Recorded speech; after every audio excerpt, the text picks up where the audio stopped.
Bitcoin's algorithm is planned in advance for how it will operate, what the inflation rate will be, how it will be governed and maintained. That is all set from the beginning. The rules are set, and the rules for changing the rules are set, which is cool. So I think Bitcoin has some really interesting principles in it that we can learn from, but also realize that they're not perfect, and it's not the only way to do things. A lot of people are in favor of inflationary monetary systems, for example, because it increases people's incentive to spend rather than to save and to hoard.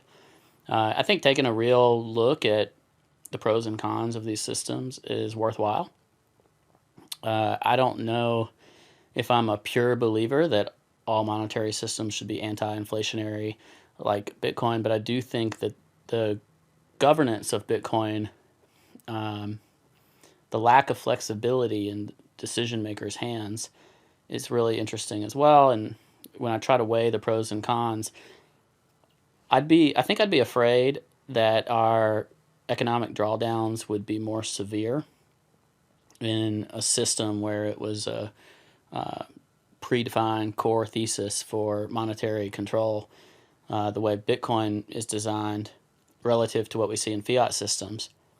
What we also see in fiat systems is the inevitable outcome is that people take advantage of them and they lose control of them, or something occurs and then it's suddenly, the new normal and you can't get yourself out of it.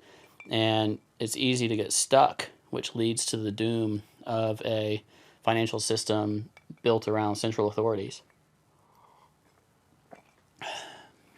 So Satoshi planned ahead. Satoshi designed an algorithm that was different and novel and doesn't rely on the trust of even the participants within that ecosystem, much less those outside.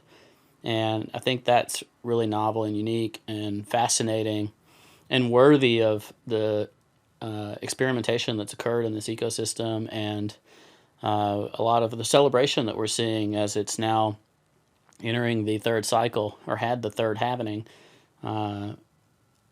as part of that plan, and that it's sustained itself and that it's become something, and that people who are taken seriously in world markets are actually, they're taking Bitcoin seriously. And a lot of people in the last halvening would have looked at that and said, oh my gosh, that's insane. Like, I can't believe we got here.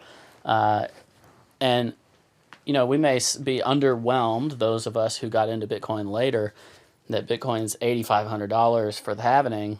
Whereas I think if you talk to most people that have been around a long time, like, they're probably still in astonishment that it is where it is, and that it's had the success that it's had, and that it's become so relatively mainstream.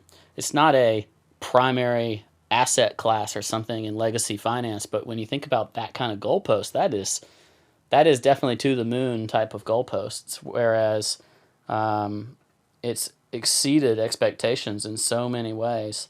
And it's super fascinating what it's accomplished. And I think that people who've been involved in Bitcoin and championed Bitcoin should be proud.